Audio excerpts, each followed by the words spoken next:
Hey guys, welcome back. Today we're taking a look at the history and technology of the Precursors. So to begin, the Precursors are an incredibly advanced race, consisting of beings who have explored a multitude of galaxies long before the humans and foreigners were even a thought. They were also the original mass seeders of the universe. Due to the Precursors being transcendent beings, they exist on an abstract level, one that's beyond any conventional sapient biological organism. It's kind of like something existing in the fourth dimension for us. It's basically impossible for us to even perceive. They also aren't tied to any particular physical form, so can act like shapeshifters, taking on any physical form that they desire. In a similar fashion, they can also allow themselves to die and evolve anew as many times as they wish, taking on many physical and immaterial incarnations. Due to their expansive lifespan, the Precursors live through many technological and cultural phases. On the Foreigners' technological achievement tiers, they were at one point tier 0. This means that they were the most technologically advanced species in the galaxy, being a spacefaring and hyper-advanced species, and were interestingly the only species to ever actually reach this tier. At other times, however, they were also around tier 7, which is the least advanced tier, and were incredibly primitive, remaining confined to their worlds. The Precursors are also a very philosophical race, and base their existence on living time, neural physics, and the philosophical concepts of the mantle of responsibility, which is something that, as we know, has remained within the galaxy and its races for many years up until present day. Just to clarify, neural physics is a precursor concept that proposes the entire universe is living, in a way that's beyond the comprehension of biological organisms.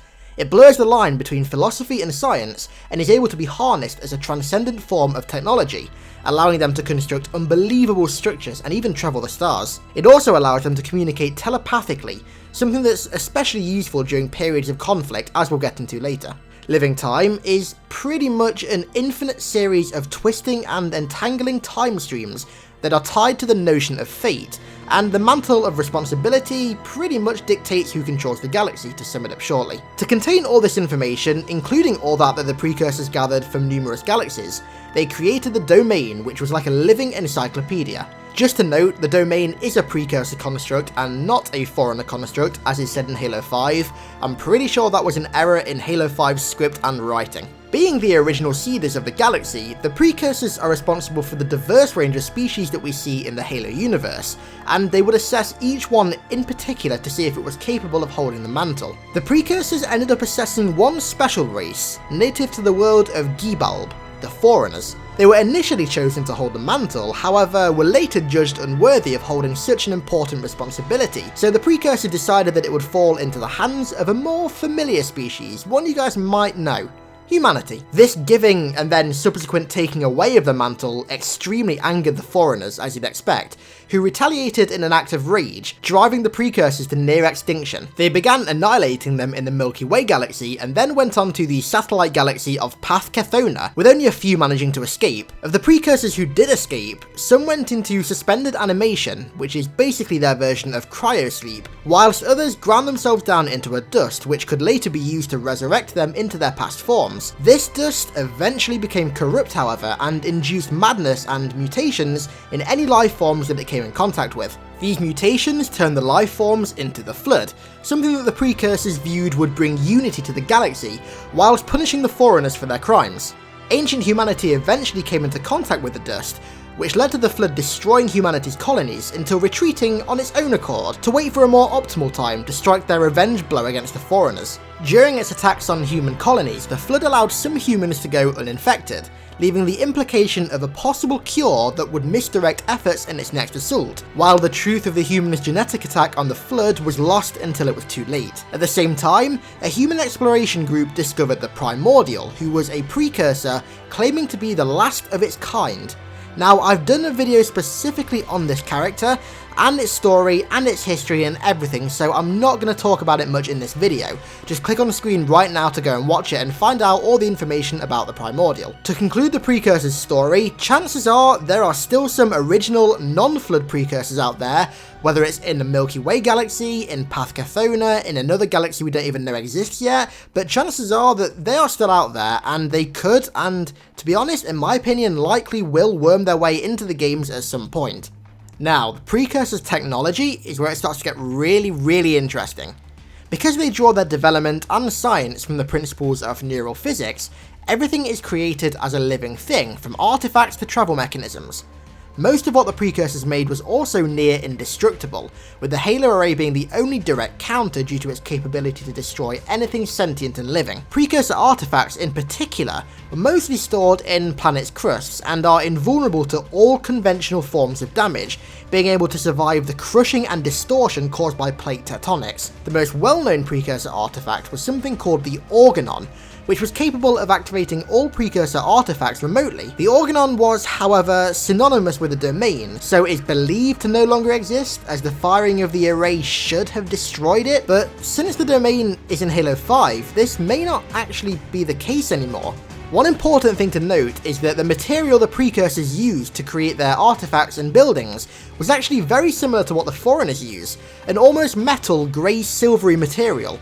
This may actually be where the Foreigners took their inspiration from for their overall architecture and design.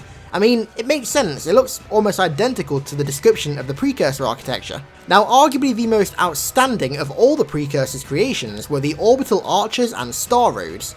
Orbital archers were a type of construction that were assumed to be living by the laws of neural physics. Charum Hakor was one of the few planets that actually contained one of these archers, and when visiting, Bornsteller noted how prehistoric humans managed to actually build cities on them. Moving on to Star Roads, these were several kilometers thick and were like unbreakable cables that lay across the galaxy for millions of years. On a small scale, they were used to create things such as orbital archers, but on a larger scale, they connected and linked planets and star systems to each other. Star Roads were ultimately weaponized when the Precursors returned as the Flood. Key minds managed to manipulate them to become capable of physically tearing apart astronomical bodies and Foreigner fleets. They could also interfere with Foreigner slipspace travel and generate suppression fields, which were used to disable Foreigner weapons, ancillas, and shields. When controlled by the Flood, these Star Roads also warped reality around them, mutating time and space and disabling slipspace for any Foreigner transit. And finally, it wouldn't be a Precursor video without at least explaining the domain. The domain is a vast reserve containing 100% of the Precursors' knowledge and experience, which amounts to around 100 billion years. A lot of the information within the domain is actually from before the beginning of the universe, which is pretty crazy. The domain is also a conscious entity because it's based off the laws of neural physics and is contained within Precursor constructs within the Milky Way. When the array was fired during the Foreigner Flood War, the domain was thought to be destroyed, however, its presence in Halo 5 completely negates this. I'm not sure why or even how, to be honest, but somehow the domain is still there. This leads me to theorize that there may be some active Precursors out there who have rebuilt the domain in the many years since its destruction, or the domain simply wouldn't be accessible. I mean, there's always the idea that something else rebuilt it, but without some ridiculous, far-fetched explanation, it just seemed wrong. Who knows though, maybe one day we'd actually get to see what the Precursors look like and fight them in the game. I mean, canonically we would lose hard, but it'd still be really fun. And that pretty much sums up the entirety of the history and technology of the Precursors. I really hope you guys enjoyed. If you did, don't forget to leave a like. Next video is going to be one of two videos, and they're both going to be fairly different videos, so I hope you guys look forward to them. It's either going to be what to expect from Halo at E3, which is in about 2 weeks time, or the 4 most likely factions for Halo Wars 2. They're both two videos that I've wanted to do for a while now, so they're going to get done at some point, both of them, but it's just whichever video I feel like doing first, I will do. So thanks a lot for watching guys, and I'll see you in the next video.